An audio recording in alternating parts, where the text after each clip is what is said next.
എല്ലാവർക്കും ഉള്ള ഡൗട്ടാണ് ദുബായിൽ ഇനി എന്തായിരിക്കും അവസ്ഥ, ദുബായിയുടെ ഫ്യൂച്ചർ എന്താണ്, ദുബായിൽ ഇനി ഇൻവെസ്റ്റ്മെൻറ്റിന് സാധ്യതയുണ്ടോ, അതുപോലെ ഇൻവെസ്റ്റ്മെൻറ്റ് ചെയ്ത ആൾക്കാരുടെ അവസ്ഥ എന്താണ്. അപ്പോൾ ഇതിനെക്കുറിച്ചിട്ടൊക്കെ എല്ലാവർക്കും നല്ല ഡൗട്ടുണ്ട്. അപ്പോൾ നമ്മൾ മനസ്സിലാക്കേണ്ട കുറേ ഫാക്ടേഴ്സ് ഉണ്ട്. ഒന്നാമത്തെ എല്ലാവരുടെയും ഡൗട്ട് എന്ന് പറയുന്നത് what will be the future, അതാണ് ഒന്നാമത്തെ ഡൗട്ട്. അത് എന്തായിരിക്കും ഇനി ഫ്യൂച്ചർ എന്നുള്ളത്. രണ്ടാമത്തേന്ന് പറയുന്നത് who will be surviving in this market, ആരായിരിക്കും ഈ മാർക്കറ്റിൽ സർവൈവ് ചെയ്യുന്നത്, അതായത് നിലനിന്ന് പോകുന്നത് ഈ സിറ്റുവേഷനിലും ഒരു പ്രശ്നമില്ലാതെ മുമ്പോട്ട് പോകുന്നത് ആരായിരിക്കും. അതിപ്പോൾ റിയൽ എസ്റ്റേറ്റിലാണെങ്കിൽ ഡെവലപ്പേഴ്സ്, അല്ലെങ്കിൽ ഏജൻസ്, അല്ലെങ്കിൽ റിയൽ എസ്റ്റേറ്റ് കമ്പനികൾ, അതല്ലെങ്കിൽ വേറെ ഇൻഡസ്ട്രീസ് ആണെന്നുണ്ടെങ്കിൽ ആർക്കാണ് ഇനി മുമ്പോട്ടൊരു സേഫായിട്ട് മുമ്പോട്ട് പോകാൻ പറ്റുന്നത് എന്നുള്ളൊരു ചോദ്യമുണ്ട്. മൂന്നാമത്തേത് what is the opportunity right now, ഈ വാറ് കാരണം എന്തെങ്കിലും ഓപ്പർച്യൂണിറ്റി ദുബായിൽ ഉണ്ടായിട്ടുണ്ടോ എന്നുള്ളതാണ് അടുത്തൊരു ചോദ്യം. അപ്പോൾ അത് ഏതെങ്കിലും രീതിയിൽ ബെനിഫിറ്റ് ആവുന്നുണ്ടോ ഇൻവെസ്റ്റ്മെൻറ്റ്സിന്, അല്ലെങ്കിൽ ഇൻവെസ്റ്റേഴ്സിനൊക്കെ എന്തെങ്കിലുമൊക്കെ ഓപ്പർച്യൂണിറ്റി ആയിട്ട് ഉണ്ടോ എന്നുള്ളത് പലർക്കും ഡൗട്ടുണ്ട്.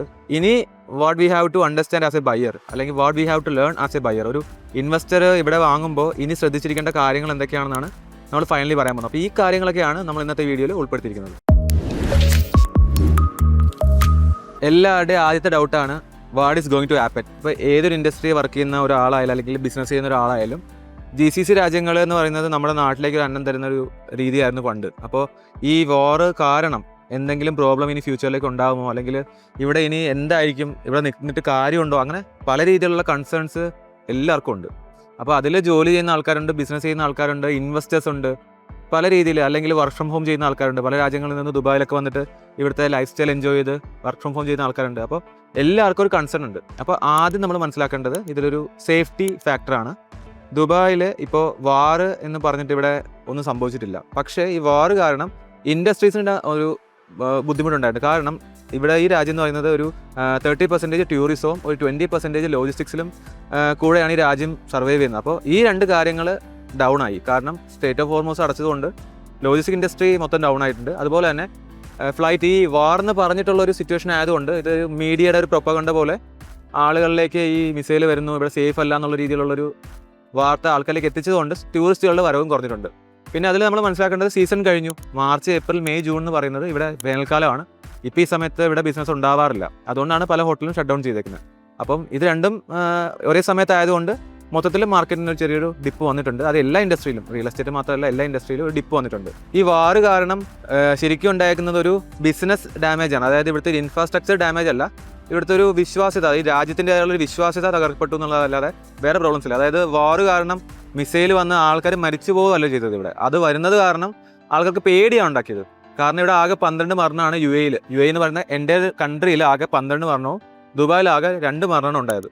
ഇവിടെ റോഡുകളിൽ അതിക്കുള്ള മരണങ്ങൾ സംഭവിക്കുന്നത് ഒരു ദിവസം. ഈ 50-60 ദിവസത്തെ വാർ നടന്നിട്ട് ആകെ 2 പേരാണ് ദുബായിൽ മരിച്ചത്. അപ്പോൾ ഞാൻ നിൽക്കുന്നതും പുറത്താണ്, ഒരു പ്രോബ്ലംസും ഇല്ല. അപ്പോൾ ഇത് ഞാൻ വാർ തുടങ്ങി 2ാമത്തെ ദിവസം തന്നെ വീഡിയോ ചെയ്തിട്ടുണ്ടായിരുന്നു. അപ്പോൾ നമ്മൾ മനസ്സിലാക്കേണ്ടത് ഈ റീജിയണിൽ അങ്ങനെ ഒരു സേഫ്റ്റി ത്രെട്ട് അല്ല ഉള്ളത്. ഒരു റീജിയണൽ ഒരു ബിസിനസ്സിൻ്റെ ഒരു ലോസ് വരാനുള്ള സാധ്യതയാണ് ഈ വാർ മുഖേന ഉണ്ടായിരിക്കുന്നത്. ലോജിസ്റ്റിക്സ്, ടൂറിസം, ട്രാവൽസ്, പിന്നെ റിയൽ എസ്റ്റേറ്റ്, ഈ 3 ഇൻഡസ്ട്രിക്ക് ഒരു ചെറിയ രീതിയിൽ ഡിപ്പ് വന്നിട്ടുണ്ടെന്നും സത്യം തന്നെയാണ്. കാരണം ഇൻവെസ്റ്റേഴ്സ് ഒന്ന് സ്ലോ ഡൗൺ ആയിട്ടുണ്ട്, വാങ്ങുന്നത് ഇപ്പോൾ കുറച്ചിട്ടുണ്ട്. അപ്പോൾ നമ്മൾ സംസാരിക്കുന്നത് ഇനി ഫ്യൂച്ചർ എന്തായിരിക്കും, ഈ ഇൻഡസ്ട്രിയുടെയൊക്കെ ഫ്യൂച്ചർ എന്തായിരിക്കും. അപ്പോൾ അതിൽ ഫസ്റ്റ് നമ്മൾ മനസ്സിലാക്കേണ്ടത് സ്ട്രേറ്റ് ഓഫ് ഹോർമോസ് ഒരുപാട് കാലം അടച്ചിടാൻ പറ്റില്ല. അപ്പോൾ സ്ട്രേറ്റ് ഓഫ് ഹോർമോസ് തുറന്നു കഴിഞ്ഞാൽ ഓട്ടോമാറ്റിക്കായിട്ട് ലോജിസ്റ്റിക്സ് ഇൻഡസ്ട്രി ഓട്ടോമാറ്റിക്കായിട്ട് പിന്നെയും പഴയ പോലെ ബൂം ആവും. അപ്പോൾ ആ ഇൻഡസ്ട്രി ഓക്കെ ആവും. രണ്ടാമത്തേതെന്ന് പറയുന്നത് ട്രാവൽസ്. ഇപ്പോൾ ടൂറിസം എന്ന് പറയുന്നത് ഈ 3-4 മാസം, ഇപ്പോൾ ഈ വരുന്ന 3-4 മാസം എന്ന് പറയുന്നത് ഡൗൺ ആണ്. കാരണം വേനലാണ്, ഇവിടെ നല്ല ചൂടാണ്. ഇപ്പോൾ ഞാൻ നിൽക്കുന്നത് വെയിലത്താണ്. ചൂടുള്ളതുകൊണ്ട് ഈ സമയത്ത് ഇവിടെ ടൂറിസ്റ്റ് അധികം വരാറില്ല. അപ്പോൾ അടുത്തൊരു 3 മാസം വരെ നമുക്ക് സമയമുണ്ട്. അപ്പോൾ ടൂറിസം പതുക്കെ ഈ 3 മാസം കഴിയുമ്പോൾ ബൂമാവുമെന്ന് പ്രതീക്ഷിക്കാം. അതായത് ഇനി അടുത്ത 3 മാസത്തേക്ക് വാറിൻ്റെ എന്തെങ്കിലും പ്രശ്നങ്ങൾ ഉണ്ടായാൽ പോലും എന്തായാലും ടൂറിസം നടക്കാത്തൊരു സമയമാണ് 3 മാസം എന്ന് പറയുന്നത്. അപ്പോൾ ആ സമയത്ത് ഈ വാറാണെങ്കിൽ പോലും ആ 3 മാസം കഴിഞ്ഞ് കഴിഞ്ഞാൽ, അതായത് ഒരു ജൂൺ, ജൂലൈ, ഓഗസ്റ്റ് കഴിയുമ്പോഴേക്കും പിന്നെയും ദുബായിൽ ടൂറിസം പിന്നെയും ഓക്കെ ആവുമെന്ന് നമുക്ക് പ്രതീക്ഷിക്കാം. ഇതാണ് എൻ്റെ രണ്ടാമത്തെ കാര്യം. പിന്നെ മൂന്നാമത്തെ റിയൽ എസ്റ്റേറ്റ്, അതാണ് നമ്മൾ സംസാരിക്കാൻ പോകുന്ന ടോപ്പിക്ക്. അപ്പോൾ റിയൽ എസ്റ്റേറ്റിൻ്റെ ഒരു കാര്യം എന്ന് പറയുന്നത് നമ്മൾ ആദ്യം മനസ്സിലാക്കേണ്ടത് ഇവിടുത്തെ ഓഫ് പ്ലാൻ സെയിൽസ്, അതായത് ഡെവലപ്പേഴ്സിൻ്റെ നിന്ന് ഡയറക്റ്റ് പോയി നമ്മൾ ബുക്ക് ചെയ്തിട്ട് ഇൻവെസ്റ്റേഴ്സിന് നല്ല ഡീൽ കിട്ടിക്കൊണ്ടിരുന്ന ആ ഒരു സാഹചര്യം ഇപ്പോഴും ഉണ്ട്. പക്ഷേ ആളുകൾ വാങ്ങുന്നത് ഭയങ്കര കുറഞ്ഞിട്ടുണ്ട്. റിയൽ എസ്റ്റേറ്റിലേക്ക് വരുമ്പോൾ 500 അപ്പാർട്ട്മെൻ്റ് ഉള്ളൊരു ബിൽഡിംഗ് ആണെങ്കിൽ 500 അപ്പാർട്ട്മെൻറ്റും സെയിം ഡേയിൽ വിറ്റ് പോകുന്നൊരു രീതിയായിരുന്നു വാറിന് മുൻപ്. ഇപ്പോൾ എന്താ സംഭവിക്കുന്നത് പറഞ്ഞാൽ ഇൻ്റർനാഷണൽ ഇൻവെസ്റ്റേഴ്സ് ദുബായിലധികം പ്രോപ്പർട്ടീസ് ഇപ്പോൾ വാങ്ങുന്നില്ല. കഴിഞ്ഞൊരു 1-1.5 മാസമായിട്ട് ഈ സിറ്റുവേഷൻ ഒന്ന് കാം ഡൗൺ ആവാൻ വേണ്ടി വെയിറ്റ് ചെയ്യുന്നുണ്ട്. അപ്പോൾ അതുകൊണ്ട് ഈ ഫാസ്റ്റ് ആയിട്ട് സെല്ലാകുന്നത് സ്ലോ ഡൗൺ ആയിട്ടുണ്ട്. 500 അപ്പാർട്ട്മെൻ്റ് ഉള്ളൊരു ബിൽഡിംഗ് ഒരുമിച്ച് ലോഞ്ച് ചെയ്ത് ഒരുമിച്ച് സെല്ലായിക്കൊണ്ടിരുന്ന ആ രീതി മാറി ഇപ്പോൾ 500 അപ്പാർട്ട്മെൻറ്റിൽ ഒരു 50-100 അപ്പാർട്ട്മെൻറ്റ് മാത്രമാണ് ലോഞ്ചിൽ സോൾഡ് ഔട്ട് ആവുന്നത്. പിന്നെ ഗ്രാജുവലി പതിയാണ് വിറ്റ് പോകുന്നത്. ഈ സിറ്റുവേഷൻ ഇതായതുകൊണ്ട് വാങ്ങുന്ന ആളുകളുടെ എണ്ണം കുറഞ്ഞതുകൊണ്ട് ഡെവലപ്പേഴ്സ് ഒരുപാട് ഓപ്പർച്യൂണിറ്റി തരുന്നുണ്ട്. ഞാൻ പറഞ്ഞതുപോലെ ഓരോ വർഷവും പ്രൈസ് കൂടിക്കൂടി മുമ്പോട്ട് പോകുമായിരുന്നു. ആ പ്രൈസ് കൂടിപ്പോയതുകൊണ്ട് പലരും വെയിറ്റ് ചെയ്തിട്ടുണ്ട്. ആ വെയിറ്റ് ചെയ്തവരൊക്കെ ഇപ്പോഴും പ്രോപ്പർട്ടി വാങ്ങുന്നുണ്ട്. ഇപ്പോൾ ലെറ്റ്സ് ഇപ്പോൾ ഞാൻ എൻ്റെ കേസിൽ പറയുകയാണെങ്കിൽ നമ്മൾ ജാനുവരി ഫെബ്രുവരി നല്ല ബിസിനസ് ഉണ്ടായിരുന്നു. ഫെബ്രുവരി 27 വാർ സ്റ്റാർട്ടായപ്പോൾ മുതൽ മാർച്ച് എൻഡ് വരെ ഒന്ന് സ്ലോ ഡൗൺ ആയായിരുന്നു. അതായത് സെയിൽ പകുതി ആയിരുന്നു. പിന്നെ ഏപ്രിൽ ആയപ്പോൾ പിന്നെയും പിക്കപ്പായി എന്ന് പറയുമ്പോൾ നമ്മൾ ഈ മാസം ജാനുവരി ചെയ്തുകൊണ്ടിരുന്ന അതേ ബിസിനസ് തന്നെ ഏപ്രിൽ ചെയ്തു. അത് വാങ്ങുന്ന കസ്റ്റമേഴ്സിൻ്റെ രീതി മാറി എന്നുള്ളതല്ലാതെ സെയിലിന് ഒരു ഡിപ്പ് സംഭവിച്ചിട്ടില്ല. പക്ഷേ റിയൽ എസ്റ്റേറ്റ് കമ്പനികൾക്ക് ഒരുപാട് ഇപ്പം നമ്മളിപ്പോൾ വളരെ ചെറിയ നമുക്ക് ഏത് പ്രൊജക്റ്റും വിൽക്കാൻ പറ്റുന്ന ഒരു സാഹചര്യം ആയതുകൊണ്ട് നമുക്ക് പ്രശ്നമില്ല. പക്ഷേ ഒരു ഡെവലപ്പറിനെ സംബന്ധിച്ചിടത്തോളം അവർക്ക് അവരുടേതായിട്ടുള്ള കുറേ ലിമിറ്റേഷൻസ് ഉണ്ട്. ഇപ്പോൾ ഇവിടെ Tier 1, Tier 2, Tier 3, Tier 4 കാറ്റഗറിയിൽ ഒരുപാട് ഡെവലപ്പേഴ്സ് ഉണ്ട്. അപ്പോൾ അതിൽ തന്നെ പല ഡെവലപ്പേഴ്സും നല്ല ക്യാഷ് റിച്ച് ആയിട്ടുള്ള ഡെവലപ്പേഴ്സ് ഉണ്ട്. ഇപ്പോൾ റീസെൻ്റ്ലി സ്റ്റാർട്ട് ചെയ്ത ഡെവലപ്പേഴ്സ് ഉണ്ട്. പിന്നെ മാർക്കറ്റിൽ ഇപ്പോൾ ജസ്റ്റ് ബൂം ആയി വരുന്ന ഡെവലപ്പേഴ്സ് ഉണ്ട്. പല കാറ്റഗറിയിൽ ഡെവലപ്പേഴ്സ് ഉണ്ട്. അപ്പം നമ്മൾ കൂടുതലും Tier 1 കാറ്റഗറി ഗവൺമെൻറ് ഡെവലപ്പേഴ്സ് മാത്രമാണ് വർക്ക് ചെയ്യുന്നത്. അപ്പോൾ Tier 1 കാറ്റഗറി എന്ന് പറയുമ്പോൾ ഇപ്പോൾ MR, നഖീൽ, ദയാർ, വാസൽ, ദുബായ് പ്രോപ്പർട്ടീസിൻ്റെ ഒക്കെ പ്രോപ്പർട്ടീസാണ് കൂടുതലും നമ്മൾ സെല് ചെയ്യുന്നത്. അതുകൊണ്ട് തന്നെ അവരൊക്കെ ക്യാഷ് റിച്ച് ആയിട്ടുള്ള കമ്പനികളാണ്. അപ്പോൾ അവർ നമുക്ക് ഈ സിറ്റുവേഷനിൽ പല ഫ്ലെക്സിബിലിറ്റി ഓഫേഴ്സൊക്കെ തരുന്നുണ്ട്. അതാണ് നമ്മൾക്ക് ക്ലയൻസിന് കൊടുക്കുന്നത്. അപ്പോൾ ഇതുപോലുള്ള ഓപ്പർച്യൂണിറ്റീസ് ആണ് ഇപ്പോൾ നിലവിലുള്ളത്. അതാണ് ആൾക്കാർ എടുക്കുന്നത്. അതല്ല ഡിഫറൻസ് എന്താണെന്ന് പറഞ്ഞാൽ പണ്ട് ആൾക്കാർ കണ്ണടച്ച് വാങ്ങിക്കുമായിരുന്നു. ഇപ്പോൾ കുറച്ചും കൂടെ ആലോചിച്ച് ഒന്ന് നെഗോഷിയേറ്റ് ചെയ്ത് ഓപ്പർച്യൂണിറ്റി കിട്ടുമോ എന്നൊക്കെ നോക്കുന്നുണ്ട്. രണ്ടാമത്തേത് വാങ്ങുന്ന ആൾക്കാരുടെ കപ്പാസിറ്റി എന്ന് പറയുന്നത് ഇൻവെസ്റ്റേഴ്സ് ഒരുപാടുണ്ട്. അതായത് 5 to 10, 20 മില്യനൊക്കെ ഇൻവെസ്റ്റ് ചെയ്യുന്ന, അതായത് നാട്ടിലൊരു 10 കോടി മുതൽ 50 കോടി വരെയൊക്കെ ഇൻവെസ്റ്റ് ചെയ്യുന്ന ആൾക്കാർ പണ്ട് ഒരുപാട് സാധ്യതകളില്ലായിരുന്നു. കാരണം ആൾക്കാർ നെഗോഷിയേഷനുള്ള സ്കോപ്പില്ലായിരുന്നു. കാരണം പ്രൈസ് കൂടി നിൽക്കുന്ന സമയത്ത് ആരും വിൽക്കുന്നില്ലായിരുന്നു. അതായത് നമ്മൾ മനസ്സിലാക്കേണ്ടത് 3-4 ടൈപ്പ് ഓഫ് ബയേഴ്സും ഉണ്ട്. ഇപ്പോൾ നമ്മൾ ഡെവലപ്പേഴ്സ് കാറ്റഗറൈസ് ചെയ്യുന്ന പോലെ തന്നെ ബയേഴ്സിനും ഉണ്ട്. ലോ ടിക്കറ്റ് ബൈ ചെയ്യുന്ന ആൾക്കാരുണ്ട്, ഒരു മീഡിയം ടിക്കറ്റ് ബൈ ചെയ്യുന്ന ആൾക്കാരുണ്ട്, പിന്നെ ഇൻവെസ്റ്റേഴ്സ് ഉണ്ട്. അതായത് ബൾക്ക് ഡീലുകൾ അല്ലെങ്കിൽ വലിയ പ്രോപ്പർട്ടികളൊക്കെ വാങ്ങുന്ന ഇൻവെസ്റ്റേഴ്സും ഉണ്ട്.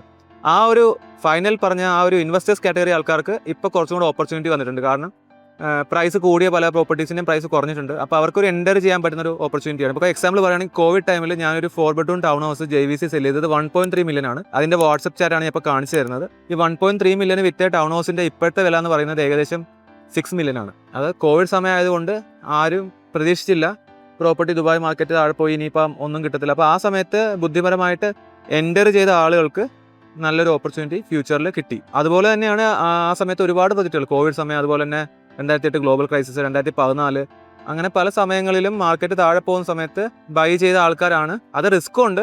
ആ റിസ്ക് എടുത്ത ആളുകൾക്കാണ് ഫ്യൂച്ചറിലേക്ക് വന്നപ്പോഴേക്കും നല്ലൊരു റിട്ടേൺസ് എടുക്കാൻ, അല്ലെങ്കിൽ നല്ലൊരു ഇൻവെസ്റ്റ്മെൻ്റ് ആയിട്ട്, അല്ലെങ്കിൽ നല്ലൊരു അപ്രീഷിയേഷൻ പ്രോപ്പർട്ടി മേൽ എടുക്കാൻ പറ്റി. അത് ഏതൊരു ഇൻവെസ്റ്റ്മെൻറ്റ് ആയിക്കോട്ടെ, ഇപ്പോൾ നമ്മൾ സ്റ്റോക്സ് ആയിക്കോട്ടെ, മ്യൂച്വൽ ഫണ്ട്സ് ആയിക്കോട്ടെ, ഏത് രീതിയിലുള്ള നമ്മൾ ഇൻവെസ്റ്റ്മെൻറ്റ് ചെയ്യുന്ന ഒരാളാണെങ്കിലും, ഇപ്പോൾ ഗോൾഡ് ആയിക്കോട്ടെ, എപ്പോഴും പ്രൈസ് കുറഞ്ഞ് നിൽക്കുമ്പോൾ എൻ്റർ ചെയ്യുക, എന്നാൽ മാത്രമേ നമുക്ക് എന്തെങ്കിലും ലാഭം ഉണ്ടാവുള്ളൂ. അപ്പോൾ ആ ഒരു സാധ്യതയാണ് ഇപ്പോൾ നിലവിലുള്ളത്. അപ്പോൾ അത് മനസ്സിലാക്കി ചെയ്യുന്ന ഇൻവെസ്റ്റേഴ്സ് ഉണ്ട്. രണ്ടാമത്തെ ഞാൻ പറഞ്ഞ കാറ്റഗറി, അതായത് ഒരു മീഡിയം ടിക്കറ്റ്, അതാണിപ്പോൾ ആ ഒരു കാറ്റഗറി ആൾക്കാർ കംപ്ലീറ്റ് സ്റ്റോപ്പ് ആയിട്ടുണ്ട് വാങ്ങുന്നത്. പിന്നെ ലോ ടിക്കറ്റ് എന്ന് പറയുന്നത് ഒരു 1 million വരെ വാങ്ങുന്ന ആൾക്കാർ ഇപ്പോഴും വാങ്ങുന്നുണ്ട്. അവർക്കാണെങ്കിൽ ഒരുപാട് ഓഫേഴ്സ് ഉണ്ട്. കാരണം ഡെവലപ്പേഴ്സ്, ആ ഒരു കാറ്റഗറി ഡെവലപ്പേഴ്സിന് ഒരുപാട് യൂണിറ്റ്സ് ഉണ്ടാവും. അപ്പോൾ അത് സെൽ ഔട്ട് ചെയ്യാൻ വേണ്ടിയിട്ട് അവർ പേയ്മെൻറ്റ് പ്ലാനിൽ ഫ്ലെക്സിബിലിറ്റി ഉണ്ട്, ഡൗൺ പേയ്മെൻറ്റിൽ ഫ്ലെക്സിബിലിറ്റി ഉണ്ട്.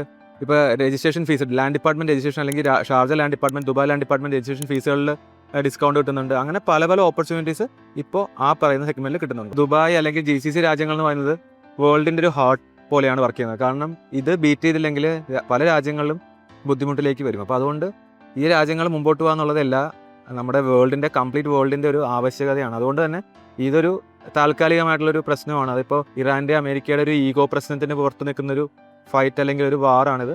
ഇത് ഏതെങ്കിലും രാജ്യം എന്താ പറയുക ഒന്ന് താഴേക്ക് വന്നു കഴിഞ്ഞാൽ ഇത് തീരാവുന്ന പ്രശ്നമേ ഉള്ളൂ.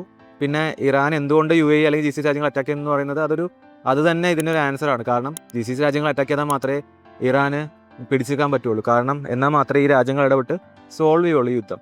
എന്നാൽ മാത്രമേ ഇറാന് രക്ഷപ്പെടാൻ പറ്റുള്ളൂ. തടി തപ്പാൻ വേണ്ടി ചെയ്യുന്നൊരു സൂത്രവിദ്യ എന്നൊക്കെ നമ്മൾ പറയുന്നത് പോലെ. അതുകൊണ്ടാണ് ഇറാൻ GCC രാജ്യങ്ങളെ ഉപദ്രവിക്കുന്നത്. അല്ലാതെ അമേരിക്കയ്ക്ക് ഇതുകൊണ്ടൊരു നഷ്ടം ഉണ്ടാകുന്നില്ല.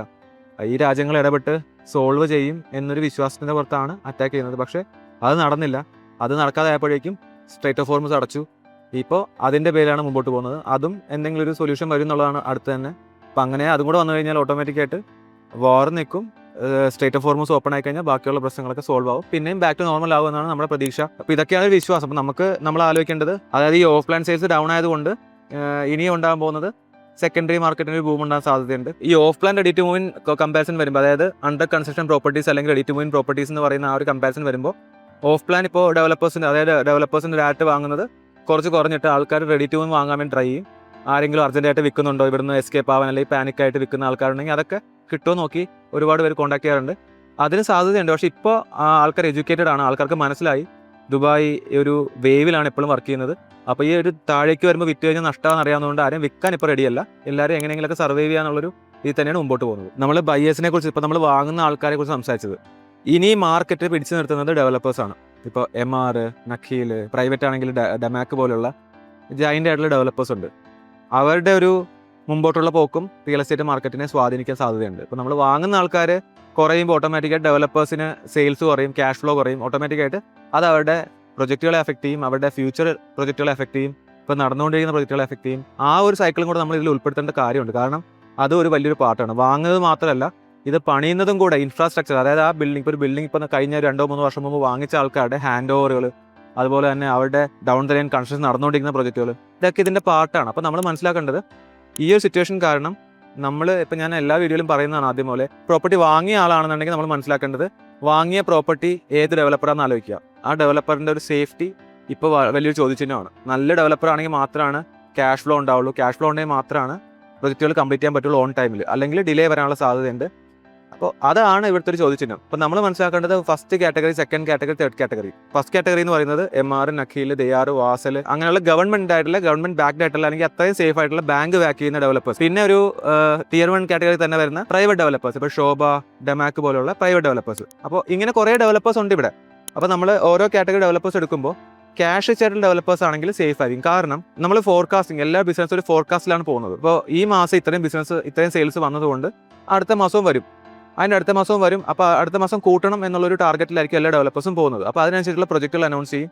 അതിനനുസരിച്ചുള്ള പഴയ വിറ്റ പ്രോപ്പർട്ടികളുടെ പേയ്മെൻറ്റ് വരാനുണ്ട്, അതെല്ലാം എസ്ക്രോയിലാണ് ഹോൾഡ് ചെയ്യുന്നത്. അപ്പോൾ ഇതെല്ലാം ഒരു സൈക്കിളാണ്, ഇതൊരു എക്കോസിസ്റ്റം പോലെയാണ് വർക്ക് ചെയ്യുന്നത്. അപ്പോൾ നമ്മൾ മനസ്സിലാക്കേണ്ടത് ഈ ഫോർകാസ്റ്റിംഗ് പലരുടെയും പാളിയിട്ടുണ്ട്. അതായത് ഫെബ്രുവരി വരെ നല്ല ബിസിനസ് വന്നു, മാർച്ചിലും അപ്പം അത് സ്കെയിൽ ചെയ്യണം എന്നുള്ള രീതിയിൽ വന്ന് ലാൻഡുകൾ വാങ്ങിച്ചതും പ്രൊജക്റ്റുകൾ അനൗൺസ് ചെയ്ത ആൾക്കാരുടെയൊക്കെ പ്രൊജക്റ്റുകൾ ഇനി ഈ ഒരു ക്വസ്റ്റ്യൻ മാർക്കിലാണ്. കാരണം അവർക്കൊക്കെ ക്യാഷ് ഫ്ലോ എന്താവുമെന്ന് അറിയില്ല. കാരണം ഇപ്പോൾ ഇപ്പോൾ ഞാനൊരു ചെറിയൊരു എക്സാമ്പിൾ പറയാം. ഞാനൊരു പ്രൊജക്റ്റ് അനൗൺസ് ചെയ്യുന്നു, അതിൽ 50 അപ്പാർട്ട്മെൻറ്റ് ഉണ്ട്. അപ്പോൾ ഈ 50 അപ്പാർട്ട്മെൻറ്റ് ഞാൻ ജനുവരി അനൗൺസ് ചെയ്ത് വിറ്റുപോയെന്ന് വിചാരിക്കുക. ഫെബ്രുവരി ആകുമ്പോൾ അത് വിറ്റുപോയതിൻ്റെ ധൈര്യത്തിൽ നമ്മൾ അടുത്തൊരു ലാൻഡ് വാങ്ങിച്ചിട്ട് അവിടെ 1000 അപ്പാർട്ട്മെൻറ്റ് പണിയാൻ പ്ലാൻ ചെയ്യുന്നു. അപ്പോൾ ആ 500 വിറ്റുപോയതിൻ്റെ ധൈര്യത്തിലാണ് നമ്മൾ 1000 അനൗൺസ് ചെയ്തത്. ആ സമയത്താണ് ഈ വാർ വരുന്നതെന്ന് വിചാരിക്കുക. അപ്പോൾ നമ്മുടെ ക്യാഷ് ഫ്ലോ എഫക്റ്റ് ആവും. കാരണം ഈ 1000 അപ്പാർട്ട്മെൻറ്റ് വിറ്റ് പോകുന്നില്ല. ഈ സിറ്റുവേഷൻ ആയതുകൊണ്ട് വിറ്റ് പോകാകുമ്പോൾ ആ 500 വിറ്റതിൻ്റെ ക്യാഷ് മാത്രമേ കയ്യിലുള്ളൂ. അപ്പോൾ ഇത് സ്റ്റക്ക്. അപ്പം 2 പ്രൊജക്റ്റിനെ ഒരുപോലെ എഫക്ട് ചെയ്യാൻ സാധ്യതയുണ്ട്. കാരണം ആ ഫണ്ടെല്ലാം എസ്ക്രോയിലാണ്. ഈ പ്രൊജക്റ്റിൻ്റെ ഒരു 1000 അപ്പാർട്ട്മെൻറ്റിൽ 200 അപ്പാർട്ട്മെൻറ്റ് വിറ്റ് പോയിട്ടുള്ളെങ്കിൽ ബാക്കിയുള്ള അപ്പാർട്ട്മെൻറ്റുകൾ വിറ്റ് പോകാത്തത് കൊണ്ട് ക്യാഷ് ഫ്ലോ എഫക്റ്റ് ചെയ്യും. അപ്പോൾ ക്യാഷ് ഫ്ലോ എഫക്റ്റ് ആകുമ്പോഴത്തേക്ക് ഓട്ടോമാറ്റിക്കായിട്ട് അവരുടെ പല കാര്യങ്ങളും, സാലറി കൊടുക്കുന്നത് അല്ലെങ്കിൽ അതിൻ്റെ സപ്ലയേഴ്സ്, പല ഡിവിഷൻസ് ഉണ്ട് ഡെവലപ്പേഴ്സിന്. അപ്പോൾ അതെല്ലാം എഫക്റ്റ് ആവും. അപ്പോൾ നമ്മൾ മനസ്സിലാക്കേണ്ടത്, ഞാൻ ആദ്യം മുതൽ ഇപ്പോൾ എൻ്റെ വീഡിയോസ് കാണുന്നതാണെങ്കിൽ മനസ്സിലാവും, ഞാൻ എപ്പോഴും പറയുന്നതാണ്, നമ്മളൊരു സേഫ് ആയിട്ട് ഡെവലപ്പേഴ്സിനെ മാത്രമേ ചൂസ് ചെയ്യാവുള്ളൂ. ചെറിയ ഓഫേഴ്സിൻ്റെ പുറകെ പോകരുതെന്ന് ഞാൻ എൻ്റെ യൂട്യൂബ് ചാനൽ തുടങ്ങിയ കാലം മുതൽ എല്ലാവരും പറയാറുണ്ട്. നമ്മൾ ദയാറിന് ഡെവലപ്പറിനെ ഒരുപാട് ഫോക്കസ് ചെയ്തിട്ടുണ്ട്. കാരണം അതൊരു മലയാളിക്ക് അല്ലെങ്കിൽ സാധാരണക്കാരന് ഒരു നല്ല പ്രോപ്പർട്ടി ദുബായിൽ വാങ്ങാൻ പറ്റിയ ഓപ്പർച്യൂണിറ്റി ആണ്. കാരണം അത് ബാങ്ക് ബാക്ക് ചെയ്യുന്ന ഡെവലപ്പറാണ്. ദുബായ് ഇസ്ലാമിക് ബാങ്കിൻ്റെ ഒരു അണ്ടറിൽ വരുന്ന ഡെവലപ്പറാണ് ദിയാർ എന്ന് പറയുന്നത്. അപ്പോൾ അവരെ പോലുള്ള ഡെവലപ്പേഴ്സിനൊന്നും ക്യാഷിൻ്റെ പ്രോബ്ലം ഉണ്ടാവില്ല. 8 ബില്യൺ 9 ബില്യനൊക്കെ ഓൾറെഡി അസറ്റ്സ് കീപ്പ് ചെയ്യുന്ന, അല്ലെങ്കിൽ അത്രയും ക്യാഷ് വെച്ചായിട്ടുള്ള കമ്പനികളാകുമ്പോൾ, അല്ലെങ്കിൽ അത്രയും ക്യാഷ് വെച്ചാലുള്ള ഡെവലപ്പേഴ്സ് ആകുമ്പോൾ അവർക്ക് ഒരു പ്രശ്നം ഉണ്ടാവുന്നില്ല. അല്ലെങ്കിൽ MR ആണെന്നുണ്ടെങ്കിൽ, ഇപ്പോൾ MRൻ്റെ കേസ് എടുക്കുകയാണെന്നുണ്ടെങ്കിൽ, MR എന്ന് പറഞ്ഞാൽ അവർക്ക് ഹോസ്പിറ്റാലിറ്റി ഉണ്ട്, അവർക്ക് വേറെ റെൻ്റൽ ബിസിനസ് ഉണ്ട്. അത്രയും ഹ്യൂജ് ആയിട്ടുള്ള ഡെവലപ്പറാണ്. ദുബായ് മോൾ പോലെ, ബുർജ് ഖലീഫ പോലെയുള്ള വലിയ ഇൻവെസ്റ്റ്മെൻറ്റ്സ് ചെയ്തിട്ടുള്ള അത്രയും ടൂറിസത്തിനും അല്ലെങ്കിൽ പല റീറ്റെയിൽ സെഗ്മെൻറ്റ്സിലും പല ഇൻഡസ്ട്രീസിലും അവർക്ക് ഡൈവേഴ്സിഫിക്കേഷൻ ഉള്ളതുകൊണ്ട് ഫണ്ട് ഉണ്ടാവും അവരുടെ കയ്യിൽ. അപ്പോൾ അതുകൊണ്ട് അവരുടെ പ്രൊജക്റ്റുകൾക്കൊന്നും സംഭവിക്കാൻ പോകുന്നില്ല. ഒരുപാട് പ്രൈവറ്റ് ഡെവലപ്പേഴ്സ് ഉണ്ട്, അവർക്കാണ് ഇനി എന്താണ് അവരുടെ ഒരു സർവൈവൽ എന്നുള്ളത്. പ്രോപ്പറായിട്ട് ഫൈനാൻസും ക്യാഷ് ഫ്ലോയും മാനേജ് ചെയ്ത ആൾക്കാർക്ക് പ്രശ്നം ഉണ്ടാവില്ല. അതല്ലാതെ ബിസിനസ് സ്കെയിൽ ചെയ്യാൻ വേണ്ടി ഓവറായിട്ട് ലാൻഡ് പാർസലൊക്കെ വാങ്ങിച്ച് ഇപ്പോൾ 2, 3, 4 ബില്യനൊക്കെ ലാൻഡ് പാർസൽ വാങ്ങിക്കുക, അതിലൊരു പ്രൊജക്റ്റ് അനൗൺസ് ചെയ്ത് ആ ഫണ്ട് വെച്ചിട്ട് മുമ്പോട്ട് പോകാനൊക്കെ പ്ലാൻ ചെയ്ത ആൾക്കാർക്ക് ബുദ്ധിമുട്ട് വരും. അപ്പോൾ അത് നമ്മൾ അറിഞ്ഞിരിക്കണം. അപ്പോൾ നിങ്ങൾക്ക് എന്തെങ്കിലും പ്രോപ്പർട്ടി വാങ്ങിച്ചിട്ടുണ്ടെങ്കിൽ ആ ഡെവലപ്പേഴ്സിൻ്റെയൊക്കെ ഒരു ഹിസ്റ്ററി ചെക്ക് ചെയ്യുക, അവിടെയൊക്കെ എന്തായിരിക്കും അവിടെയൊക്കെ കറണ്ട് സിറ്റുവേഷൻ എന്നുള്ളതൊക്കെ ഒന്ന് അന്വേഷിക്കുക. അപ്പോഴേ അറിയാൻ പറ്റുള്ളൂ. അപ്പോൾ ഞാൻ എപ്പോഴും പറയുന്നതാണ്, ലോകത്ത് എവിടെ പ്രോപ്പർട്ടി വാങ്ങിക്കുമ്പോഴും അല്ലെങ്കിൽ എന്ത് ചെയ്യുമ്പോഴും നമ്മളൊരു ലീഗൽ സൈഡ് സേഫ് ആക്കുക. നമ്മുടെ ഇൻവെസ്റ്റ്മെൻറ്റ് സേഫ് ആക്കുന്നത് എപ്പോഴും ആ ഇൻവെസ്റ്റ് ചെയ്യുന്ന പ്ലാറ്റ്ഫോമാണ്. പ്ലാറ്റ്ഫോമാണ് എപ്പോഴും ഇമ്പോർട്ടൻറ്റ്. പ്ലാറ്റ്ഫോം മോശമാണെന്നുണ്ടെങ്കിൽ ഓഫറുകളോ നമുക്ക് എന്ത് കിട്ടിയെന്ന് പറഞ്ഞാലും നാളെ ബുദ്ധിമുട്ടുണ്ടാവും. അപ്പോൾ നല്ല പ്ലാറ്റ്ഫോം ചൂസ് ചെയ്ത് കഴിഞ്ഞാൽ നമ്മുടെ ഇൻവെസ്റ്റ്മെൻറ്റ് സേഫ് ആയിരിക്കും. അതിൽ നിന്ന് എന്തെങ്കിലും റിട്ടേൺസ് കിട്ടിയില്ലെങ്കിൽ പോലും നമുക്ക് ആ ഇട്ട പൈസ നഷ്ടപ്പെടാതിരിക്കും. അപ്പോൾ ഞാൻ പറഞ്ഞതുപോലെ ക്യാഷ് റിച്ച് ആയിട്ടുള്ള കമ്പനികൾ മുമ്പോട്ട് പോകും. ക്യാഷ് റിച്ച് അല്ലാത്ത അല്ലെങ്കിൽ ഡൈവേഴ്സിഫിക്കേഷൻ ഒന്നും ഇല്ലാത്ത ഓവർ സ്കെയിൽ ചെയ്യാനും അങ്ങനെയുള്ള ഒരു പ്ലാൻ ചെയ്ത് പോയ ഡെവലപ്പേഴ്സൊക്കെ ഒന്ന് സ്റ്റക്ക് ആവാൻ സാധ്യതയുണ്ട്. അപ്പോൾ അങ്ങനെയുള്ള ഇൻവെസ്റ്റ്മെൻറ്റ്സ് നിങ്ങൾ ചെയ്തിട്ടുണ്ടെങ്കിൽ ഒന്ന് ശ്രദ്ധിക്കുക. അത് മാത്രമേ ഉള്ളൂ പറയാൻ. ബാക്കിയുള്ള കാര്യങ്ങളൊക്കെ നമുക്ക് ഇപ്പോൾ പോകുന്ന വഴി ഡിസ്കസ് ചെയ്യാം. ഞാനിപ്പോൾ പറഞ്ഞു ക്യാഷ് ഫ്ലോ അല്ലെങ്കിൽ ക്യാഷ് റിച്ച് ആയിട്ടുള്ള ഡെവലപ്പേഴ്സ് എന്ന് പറഞ്ഞു. അത് ഫസ്റ്റ് കാറ്റഗറി ഗവൺമെൻറ് ഡെവലപ്പേഴ്സ് എന്ന് പറഞ്ഞു. അതുപോലെ തന്നെ പ്രൈവറ്റ് ഡെവലപ്പേഴ്സിൽ നല്ല സ്ട്രോങ് ആയിട്ടുള്ള പ്രൈവറ്റ് ഡെവലപ്പേഴ്സും ഉണ്ട്. അപ്പോൾ ലെറ്റ്സ് കുറേ ഡെവലപ്പേഴ്സ് ഇപ്പോൾ പുതിയതായിട്ട് മാർക്കറ്റിലേക്ക് വന്നിട്ടുണ്ട്. അപ്പോൾ അവരൊക്കെ വെൽ പ്ലാൻഡ് ആയിരിക്കും. ഇപ്പോൾ 1-2 പ്രോജക്റ്റുകൾ മാത്രം അനൗൺസ് ചെയ്ത് അല്ലെങ്കിൽ 2-3 പ്രോജക്റ്റുകൾ മാത്രം അനൗൺസ് ചെയ്ത് പ്രോപ്പറായിട്ട് കംപ്ലീറ്റ് ചെയ്യുന്ന, കാരണം ഇവിടുത്തെ എസ്ക്രോ സിസ്റ്റം സ്ട്രോങ് ആണ്. നമുക്ക് ഒരു പ്രൊജക്റ്റിൻ്റെ പോലും പേയ്മെൻറ്റുകൾ അങ്ങനെ ചുമ്മാ ഡെവലപ്പർക്ക് എടുത്ത് യൂസ് ചെയ്യാൻ പറ്റത്തില്ല. ഓരോ കൺസ്ട്രക്ഷൻ മൈൽ സ്റ്റോൺ അനുസരിച്ചിട്ടാണ് ഡെവലപ്പേഴ്സിന് എന്താ പറയുക DLD അല്ലെങ്കിൽ നമ്മുടെ എസ്ക്രോ എന്ന് പൈസ റിലീസ് ചെയ്യുന്നത്. അപ്പോൾ ലെറ്റ്സേ അവർ പ്രോപ്പർട്ടി മൊത്തം സെല്ല് ചെയ്ത് നിങ്ങൾ പേയ്മെൻറ്റ് അടയ്ക്കുന്നുണ്ടെങ്കിൽ പോലും അവർക്ക് ആ പൈസ എടുത്തിട്ട് ഒന്നും ചെയ്യാനോ അല്ലെങ്കിൽ അത് മുങ്ങാനോ പറ്റില്ല. ആ കൺസ്ട്രക്ഷൻ കംപ്ലീറ്റ് ചെയ്യാതെ അവർക്ക് മുമ്പോട്ട് പോകാൻ പറ്റില്ല. അപ്പോൾ നിങ്ങളിപ്പോൾ ലെറ്റ്സേ ഒരു പ്രോപ്പർട്ടി വാങ്ങിച്ചിട്ടുണ്ടെങ്കിൽ പോലും നിങ്ങളുടെ ഡെവലപ്പറിൻ്റെ ഇപ്പോഴത്തെ കറൻറ്റ് സിറ്റുവേഷൻ എന്താണെന്ന് അന്വേഷിച്ചാൽ മാത്രം മതി. വേറെ പ്രോബ്ലംസ് ഒന്നുമില്ല. അപ്പോൾ ഇതൊക്കെയാണ് കറൻറ്റ് സിറ്റുവേഷൻ എന്ന് പറയുന്നത്. ഞാൻ ആദ്യം പറഞ്ഞത് എന്താണ് ദുബായിൽ ഇനിയുള്ള ഫ്യൂച്ചർ എന്നുള്ളതാണ്. അതിനിപ്പോൾ ക്ലിയർ ആൻസർ കിട്ടിയിട്ടുണ്ട്. ഇപ്പോൾ നമ്മൾ ഇനി അങ്ങോട്ടുള്ള പ്രോപ്പർട്ടീസ് നമ്മൾ വാങ്ങുക അല്ലെങ്കിൽ ഇൻവെസ്റ്റ്മെൻറ്റ്സ് ചെയ്യുക അല്ലെങ്കിൽ എന്തെങ്കിലും പ്ലാൻ, ഇപ്പോൾ കുറേ കാറ്റഗറി ആൾക്കാരുണ്ട്. നമ്മളിപ്പം ജോലി നോക്കി വരുന്നവരുണ്ട്. ജോലി നോക്കി വരുന്ന തൽക്കാലം ദുബായിലേക്ക് അല്ലെങ്കിൽ UAE അല്ലെങ്കിൽ GCC രാജ്യങ്ങളിലേക്ക് വരാതിരിക്കുക. കാരണം ഈ സമയത്ത് ഹയറിംഗ് ഉണ്ടാവും. നിങ്ങൾക്ക് അത്രയും ഉറപ്പുള്ളൊരു ജോലിയാണെങ്കിൽ മാത്രം ഇങ്ങോട്ട് വരിക. പിന്നെ ബിസിനസ് ചെയ്യാൻ ആഗ്രഹിക്കുന്ന അല്ലെങ്കിൽ ഇൻവെസ്റ്റേഴ്സ് ആ ഒരു കാറ്റഗറി ആൾക്കാരാണെന്നുണ്ടെങ്കിൽ ഇപ്പോൾ ഒന്ന് വെയിറ്റ് ചെയ്യുക. ഒരു 2-3 മാസം കഴിയുമ്പോൾ എന്തായാലും സീസണല്ലേ, ഇവിടെ വേനൽക്കാലമാണ് ഇനി. അപ്പോൾ അടുത്തൊരു 3 മാസം കഴിയുമ്പോൾ എന്തായാലും അതിൻ്റെ ഒരു ഗ്രോത്ത് എന്തായാലും വരും. അപ്പോൾ ആ സമയത്തേക്ക് യുദ്ധം മാറുമെന്നൊക്കെ പ്രതീക്ഷിക്കുക. അപ്പോഴേക്ക് പ്ലാൻ ചെയ്യാം. ഇനി അതല്ല, നമ്മളിപ്പോൾ നിലവിൽ പ്രോപ്പർട്ടി വാങ്ങിച്ച ആളുകളാണെന്നുണ്ടെങ്കിൽ നമ്മൾ ഡെവലപ്പേഴ്സുമായിട്ട് ഇൻ ടച്ചിലിരിക്കുക, അല്ല ഓക്കെ അല്ലേ എന്ന് കൺഫേം ചെയ്യുക. അതേ ഉള്ളൂ. പിന്നെ നമ്മൾ മനസ്സിലാക്കേണ്ടത് ഇനി ഫ്യൂച്ചർ, ഇനിയിപ്പോൾ വാങ്ങാൻ പ്ലാൻ ചെയ്ത് നിന്ന ആൾക്കാർ അല്ലെങ്കിൽ ഇപ്പോൾ നല്ല ഓപ്പർച്യൂണിറ്റി ഉണ്ടല്ലോ, ഇപ്പോൾ വാങ്ങിച്ച നല്ലതല്ലേ എന്ന് വിചാരിക്കുന്ന ആൾക്കാരുണ്ട്. അങ്ങനെയുള്ള ആൾക്കാർ മനസ്സിലാക്കേണ്ടത് നല്ല ഗവൺമെൻറ് ബാക്ക്ഡ് ആയിട്ടുള്ള ഡെവലപ്പേഴ്സ് ട്രൈ ചെയ്യുക. അതിൽ തന്നെ നല്ല ഫ്ലെക്സിബിലിറ്റി പേയ്മെൻറ്റ് പ്ലാനിലുള്ളതും, നമ്മളുടെ എന്തിനാണ് പ്രോപ്പർട്ടി വാങ്ങുന്നത്, നമ്മളുടെ ഒരു ഹോൾഡിംഗ് പവറും കൂടെ അതിൽ ഇമ്പോർട്ടൻ്റ് ആണ്. എത്ര കാലം ആ പ്രോപ്പർട്ടി നമുക്ക് വിൽക്കാതിരിക്കാൻ പറ്റും, നാളെ ഒരു ചലഞ്ച് വന്നാലും ജോലി പോയില്ലെങ്കിലും അല്ലെങ്കിൽ ബിസിനസ് ഡൗൺ ആയില്ലെങ്കിലും ആ പേയ്മെൻറ്റ് അടയ്ക്കാൻ പറ്റുമോ എന്നുള്ള ചോദ്യത്തിനും കൂടെ ആൻസർ വേണം. അങ്ങനെ എല്ലാ ഏരിയയും കവർ ആണെന്നുണ്ടെങ്കിൽ ഒരു സേഫ് ആയിട്ടുള്ള നല്ലൊരു പ്രൊജക്റ്റ്, നല്ല ഡെവലപ്പർ, നല്ല ലൊക്കേഷൻ, നല്ല പേയ്മെൻറ്റ് പ്ലാൻ, നല്ല ലേ ഔട്ട്, നല്ല വ്യൂ ഒക്കെ ഉള്ള ഒരു യൂണിറ്റ് സെലക്ട് ചെയ്ത് കഴിഞ്ഞാൽ ഒരു ടെൻഷൻ ഇല്ലാതെ ഒരു നല്ല ഇൻവെസ്റ്റ്മെൻ്റ് ആയിട്ട് മാറും. കാരണം നമ്മൾ മനസ്സിലാക്കണം, ക്യാഷ് അക്കൗണ്ട് ഇട്ടുകൊണ്ടിരുന്നിട്ട് കാര്യമില്ല. ഇപ്പം ഇൻഫ്ലേഷൻ എങ്ങോട്ടാണ്, ഇപ്പോൾ യുദ്ധം മൂർച്ഛിച്ചാൽ ഇൻഫ്ലേഷൻ ഭയങ്കരമായിട്ട് ഹിറ്റാവും. അപ്പോൾ ഓട്ടോമാറ്റിക്കായിട്ട് മണി വാല്യൂ താഴേക്ക് പോകും. അപ്പോൾ നമ്മുടെ അക്കൗണ്ടിൽ പൈസ ഇട്ട് വലിയ കാര്യമൊന്നുമില്ല. അസറ്റ്സിലേക്ക് മാറ്റുന്നതാണ് എപ്പോഴും സേഫ്. അസറ്റ്സ് എന്ന് പറയുന്നത് ഗോൾഡ് അല്ലെങ്കിൽ സിൽവർ അല്ലെങ്കിൽ പ്രോപ്പർട്ടീസ്. ഇതാണ് മേജർ ആയിട്ടുള്ള ലിക്വിഡ് അസറ്റ്സ്, മീൻസ് നമ്മളെ ടാഞ്ചിബിൾ അസറ്റ്സ് എന്ന് പറയുന്നത്. അതിൽ ഗോൾഡും സിൽവറും വോൾട്ടൈലാണ്. പ്രോപ്പർട്ടി ആകുമ്പോൾ അറ്റ്ലീസ്റ്റ് റിട്ടേൺസ് കിട്ടും. ലോങ് ടൈം ഹോൾഡ് ചെയ്യാൻ കപ്പാസിറ്റി ഉണ്ടെന്നുണ്ടെങ്കിൽ നമുക്ക് നല്ല അപ്രീഷിയേഷൻ എടുക്കാൻ പറ്റും. അപ്പോൾ ഇതാണ് ഇതിൻ്റെ ക്ലാരിറ്റി. അപ്പോൾ നമ്മുടെ പൈസ ഒരു പ്രോപ്പർട്ടി 2-3 പ്രോപ്പർട്ടിയിൽ ഇപ്പോൾ ലെറ്റ്സ് 5 മില്യൺ അല്ലെങ്കിൽ ഒരു 2 കോടി രൂപ അല്ലെങ്കിൽ 10 കോടി രൂപ ഉണ്ടെങ്കിൽ ആ പൈസ നമ്മൾ അക്കൗണ്ട് ഇട്ട് വയ്ക്കുന്നതിന് സേഫ്. അതേ എമൗണ്ടിൻ്റെ നല്ല ഡീലിൽ കിട്ടുന്ന പ്രോപ്പർട്ടീസിലേക്ക് മാറ്റി ലിക്വിഡ് ക്യാഷ് എമർജൻസി ആയിട്ടുള്ള ഫണ്ട് എടുത്ത് വെച്ച് കഴിഞ്ഞാൽ നമുക്ക് ആ ഫണ്ട് നമുക്ക് യൂസ് ചെയ്യാം ഈ സിറ്റുവേഷനിൽ. പിന്നെ മാർക്കറ്റൊക്കെ ഓക്കെ ആകുമ്പോൾ നമുക്ക് നമ്മുടെ പ്രോപ്പർട്ടി ചെറിയ വിലയ്ക്ക് സിറ്റുവേഷൻ മോശമായപ്പോൾ നമ്മൾ റിസ്ക് എടുത്ത് വാങ്ങിച്ച പ്രോപ്പർട്ടി നമുക്ക് ഫ്യൂച്ചറിൽ സിറ്റുവേഷനിൽ ഓക്കെ ആയി കഴിയുമ്പോൾ നല്ല വിലയ്ക്ക് മറിച്ച് വെക്കാൻ പറ്റും. ഇതിനാണ് ഇൻവെസ്റ്റ്മെൻറ്റ് എന്ന് പറയുന്നത്. അല്ലെങ്കിൽ ഇതിനാണ് നമ്മളൊരു വെൽ പ്ലാൻഡ് ആയിട്ടുള്ള ഒരു എന്താ പറയുക, ഒരു സ്ട്രാറ്റജി എന്ന് പറയുന്നത്. അല്ലാതെ നമ്മൾ എല്ലാവരും ചെയ്യുമ്പോൾ മാർക്കറ്റ് നന്നായിരിക്കുമ്പോൾ പ്രോപ്പർട്ടി വാങ്ങുന്നതിൽ കാര്യമില്ല. അങ്ങനെ ചെയ്യുന്നവർക്ക് വലിയ ലാഭം ഉണ്ടാവാറുമില്ല. കോവിഡ് സമയത്ത് വാങ്ങിച്ചവർക്കാണ് ഏറ്റവും കൂടുതൽ ലാഭമുള്ളത്. ഇപ്പോൾ ലെറ്റ്സ് ഞാനൊരു 4 മാസം മുമ്പ് ഒരു പ്രോപ്പർട്ടി വാങ്ങിച്ചതാണെങ്കിൽ പോലും അതിലും കോവിഡ് ടൈമിൽ വാങ്ങിച്ച ആളെയാണ് ഞാൻ വാങ്ങിച്ചത്. ഡബിൾ വില കൊടുത്ത് വാങ്ങേണ്ടി വന്നു. അപ്പോൾ എന്നാലും ഞാൻ വിചാരിച്ചത് അത് ഇനിയും ഡബിൾ വില ആകാനുള്ള സ്കോപ്പുള്ള ലൊക്കേഷൻ ആയതുകൊണ്ട് നമ്മൾ ധൈര്യമായിട്ട് വാങ്ങിച്ചു. അപ്പോൾ ചില സമയങ്ങളിൽ നമ്മൾ റിസ്ക് എടുത്താൽ മാത്രമേ നമുക്ക് ജീവിതത്തിൽ റിയൽ എസ്റ്റേറ്റ് ആയിക്കോട്ടെ, ഇപ്പോൾ ഗോൾഡിൽ 660 വരെ ഒരു ഗ്രാമിന് 660 ദിർഹംസ് വരെ ഒരു ഗ്രാമിന് പോയി. ഇപ്പോൾ അത് 530 എന്ന് വെച്ചിട്ട് 660 വാങ്ങിച്ച ആൾക്കാരെല്ലാം മണ്ടന്മാരെന്നല്ല. 530 ഇപ്പോൾ കുറഞ്ഞിട്ടുണ്ടെങ്കിൽ അത് 600ലേക്കോ 700ലേക്കോ 800ലേക്കോ 1000ലേക്ക് പോകാനുള്ളൊരു സാധ്യതയുണ്ട്. അത് ഏതൊരു ഇൻവെസ്റ്റ്മെൻറ്റ്, മ്യൂച്വൽ ഫണ്ട്സ് ആയാലും നമുക്ക് ഒരു വേവ് ഉണ്ട്. ആ വേവ് നമ്മൾ കവർ ചെയ്താൽ മാത്രമേ നമുക്ക് പ്രോഫിറ്റ് ഉണ്ടാവുള്ളൂ. ഇപ്പോൾ 12% റിട്ടേൺസ് മ്യൂച്വൽ ഫണ്ട്സ് തരുന്നുണ്ടെന്ന് പറഞ്ഞാൽ നമ്മൾ മനസ്സിലാക്കേണ്ടത് ഒരു ഓവർ എ ടൈം പീരീഡാണ്. 10 വർഷം കൊണ്ടാണ് 12%. ചിലപ്പോൾ 2 വർഷത്തിൽ ഡൗൺ ആണെന്നുണ്ടെങ്കിൽ -12% ആയിരിക്കും. അടുത്ത 2 വർഷം ചിലപ്പോൾ 75-80% പ്രോഫിറ്റ് വന്നാൽ ആ 2% മൈനസ് ആയതും ഈ പ്രോഫിറ്റ് വന്നതും കൂടെ കൂട്ടി അതിൻ്റെ ആവറേജ് ആണ് ഒരു 10, 20, 30% എന്ന് പറയുന്നത്. അപ്പം നമ്മൾ മനസ്സിലാക്കേണ്ടത് എല്ലാം ലോങ് ടേമിലാണ്. ഇപ്പം മ്യൂച്വൽ ഫണ്ട്സ് ആണെങ്കിൽ നമ്മൾ പറഞ്ഞതുപോലെ ലോങ് ടേമിലേക്കാണ് എപ്പോഴും എല്ലാവരും ഇൻവെസ്റ്റ് ചെയ്യാൻ പറയുന്നത്. 5-10 വർഷത്തേക്ക് ഇൻവെസ്റ്റ് ചെയ്യാം. നമ്മളിപ്പോൾ ലെറ്റ്സ് ലംസമായിട്ടൊരു 2 കോടിയോ അല്ലെങ്കിൽ 10 കോടിയോ നമ്മൾ മ്യൂച്വൽ ഫണ്ട്സ് ഇൻവെസ്റ്റ് ചെയ്താൽ പോലും നമുക്ക് അടുത്ത വർഷം റിട്ടേൺസ് കിട്ടില്ല. ചിലപ്പോൾ അടുത്ത വർഷം മാർക്കറ്റ് ഡൗൺ ആണെങ്കിൽ ആ 10 കോടിയോ 5 കോടിയായിട്ടുണ്ടാവും.